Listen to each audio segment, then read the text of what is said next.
विधायक और महंत के झगड़े से सुर्खियों में लिलौटीनाथ मंदिर। अपनी रहस्यमयी विशेषताओं के लिए प्रसिद्ध 1835 में निर्मित यह लिलौटीनाथ मंदिर इन दिनों सदर विधायक और मंदिर के महंत के बीच वाहन स्टैंड पर अवैध वसूली को लेकर हुए विवाद के कारण इन दिनों सुर्खियों में है।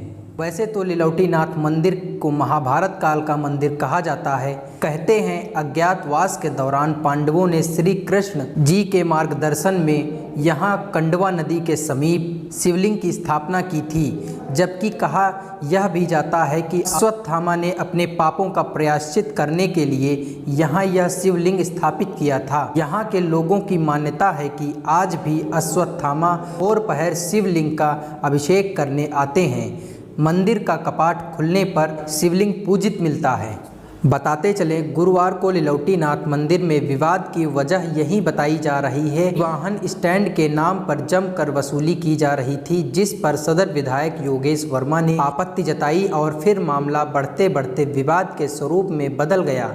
विधायक का आरोप है कि जब मुख्यमंत्री योगी आदित्यनाथ ने अवैध वसूली पर सख्त प्रतिबंध लगा रखे हैं, फिर यह कैसे संभव है। उधर मंदिर के महंत का आरोप है कि विधायक यहां पर पूजन अर्चन नहीं बल्कि अपनी दबंगई दिखाने आए थे।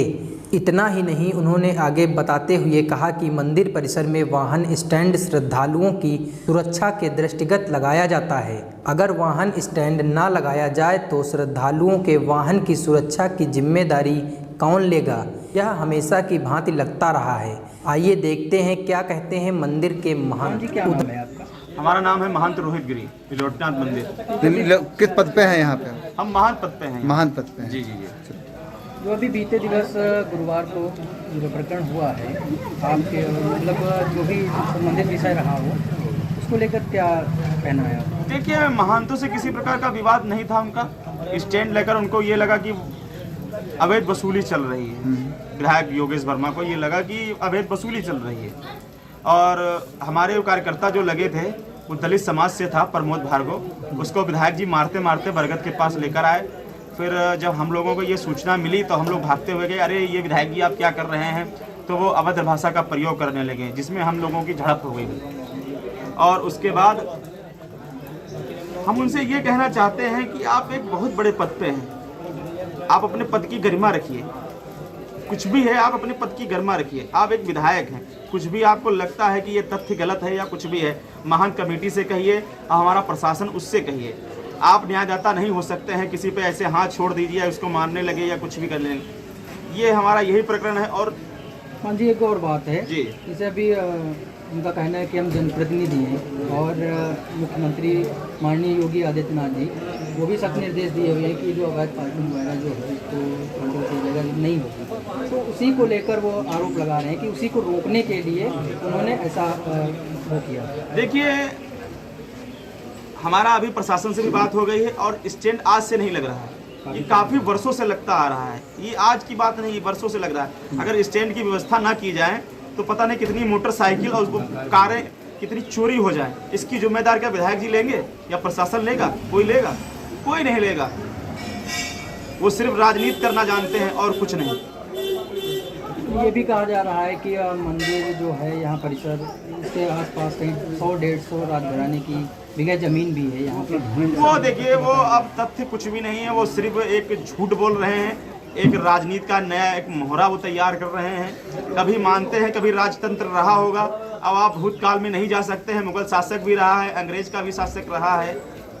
अब लोकतंत्र का समय है वर्तमान में, उस वर्तमान की हम बात कर रहे हैं। उनको लगता है कहीं तो आप वो जाएं, तहसील जाएं, मस्खाने जाएं, उनको जानकारी लें। वो तो स्वतंत्र है ना, वो कागज निकलवाएं कहाँ जमीन है वो पता करें। इस प्रकरण में अभी कार्रवाई को लेकर आप कहां तक पहुंचे हैं? देखिए, कार्रवाई आगे रहेगी? देखिए, कार्रवाई चल रही है उस पर, और उस पर विवेचनाएं भी हो रही हैं। जो तथ्य पाए जाएंगे उस पर वो कार्रवाई की जाएगी। हमारी प्रशासन से वार्ता चल रही है। किस उच्चाधिकारी ने आपको आश्वासन दिया है कि कार्रवाई होगी, न्याय मिलेगा आपको? देखिए, एसपी साहब से भी हमारी बात हुई है, सीओ सिटी भी। जो इसके तथ्य निकल के आएंगे वो उस पर कार्रवाई। हर मेले में दुकानें लगाने वाले दुकानदारों का कहना है कि यहाँ पर वसूली का प्रकरण आज से नहीं बीते कई वर्षों से चला आ रहा है। आजीविका की तलाश में दुकानदार यहाँ मंदिर के महंत को दुकान लगाने के एवज में तयशुदा रकम देते हैं। तयशुदा रकम न देने पर उनको दुकानें लगाने का स्थान नहीं मिलता है। हालांकि मंदिर कमेटी के सदस्य और प्रशासन के मध्य वार्ता भी हुई, जिसमें बताया जा रहा है कि मंदिर की व्यवस्थाएं पूर्व में जैसी चल रही थी वैसे ही चलती रहेंगी। उधर राजघराने के वंशजों ने मंदिर में व्यवस्थाओं को सुचारू रूप से चलाने के लिए विधिक विचार विमर्श भी कर रहे हैं। आइए देखते हैं क्या कहते हैं राजघराने के वंशज। करना चाहते हैं, निर्माण करना चाहते हैं, तो जहाँ पर शिवलिंग है वहीं पर करें। इस स्वप्न के बाद फिर मंदिर का निर्माण हमारे पूर्वजों ने उसी स्थान पर जो आज लोटनाथ जी नाम से विख्यात है कराया गया। ये समय रहा होगा तकरीबन 1830-35 के आसपास का। राजा अनूप सिंह जी, राजा दुनिया सिंह जी के कार्यकाल का ये निर्माण प्रारंभ है। मंदिर के बारे में अगर कोई ये व्यक्ति धारणा रखता है कि वो उसका मालिक है, तो ये मेरी समझ से ईश्वर के प्रति उसकी आस्था पर ही सवाल है। मंदिर के प्रति निष्ठा और आस्था रखने वाले लोग मंदिर में दर्शन के भाव से जाते हैं, पूजा के भाव से जाते हैं। कभी किसी मंदिर पे किसी ने आपने देखा कि राजघराने के वंशजों का यही कहना है कि मंदिर की व्यवस्थाएं सुचारू रूप से चलती रहें। आइए देखते हैं इस प्रकरण पर सदर विधायक योगेश वर्मा क्या कहते हैं। कुछ अराजक तत्वों ने हमसे भी अवरता करने की कोशिश की। मैं प्रसाद जब मैं वहाँ से प्रसाद वितरण का कार्यक्रम मैंने जब शुरू कराया, जब मैं वापस आ रहा था, तो मंदिर के जितने भी पुजारी और जितने टैक्सी स्टैंड पे अवैध वसूली करने वाले व्यक्ति लोग थे, मैंने पुलिस प्रशासन से भी मैंने इस संबंध में कहा, मगर उनके कान पे भी नहीं गूंगी। उन्होंने कहा ये मंदिर की व्यवस्था के लिए।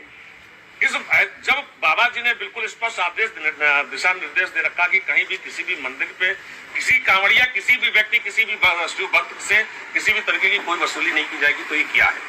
मैं पूछना चाहता हूँ प्रशासन से, और मैं चाहता हूँ कि जिस तरीके से प्रतिवर्ष कभी ऐसा नहीं बीतता है कि जिसमें इन लोगों से जो वहाँ पे मंदिर के पुजारी उनसे विवाद ना होता हो, और उन्हीं विवादों के चलते मैं चाहता हूँ कि मैं सरकार से भी मांग करूंगा, और मैं खुद सरकार का प्रतिनिधि होने के नाते मैं इसके ऊपर काम करूंगा कि ये एक ट्रस्ट बने और जिसका ट्रस्टी, इसका प्रबंधक प्रशासन हो, SDM हो, ADM हो, कोई भी हो, जो भी नियुक्ति होगी उस आधार पर मंदिर का वो चले।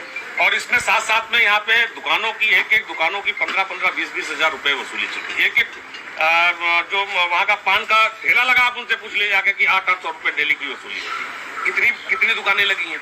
एक दिन की वसूली वहाँ पे 2.5 से 3 लाख रुपए की वसूली है, और जिसमें हमें लगता है कि संलिप्तता इसमें प्रशासन की। तो जैसा कि आपने देखा कि राजघराने के लोग मंदिर परिसर में व्यवस्थाएं पारदर्शी व सुचारू रूप से चलाने की बात कह रहे हैं, वहीं महंत भी अपनी बात पर अडिग हैं। उधर सदर विधायक योगेश वर्मा ने स्टैंड पर हो रही अवैध वसूली का आरोप लगाते हुए साफ साफ कहते दिखाई दे रहे हैं कि जब बाबा जी के सख्त निर्देश हैं कि कहीं भी अवैध वसूली नहीं होगी, फिर यहाँ तो शिव भक्तों से जमकर अवैध वसूली की जा रही है। वह इस अवैध वसूली को लेकर स्टैंड के संचालक और जिला प्रशासन की मिलीभगत बता रहे हैं, और यह भी कह रहे हैं कि इस मंदिर का ट्रस्ट बनाया जाए जिससे सरकार का भी फायदा हो और यहाँ पर अवैध वसूली से श्रद्धालुओं को निजात मिल सके। अब देखना यह है कि लौटीनाथ मंदिर में हुए विवाद मामले में क्या मोड़ आता है प्रशासन के पास।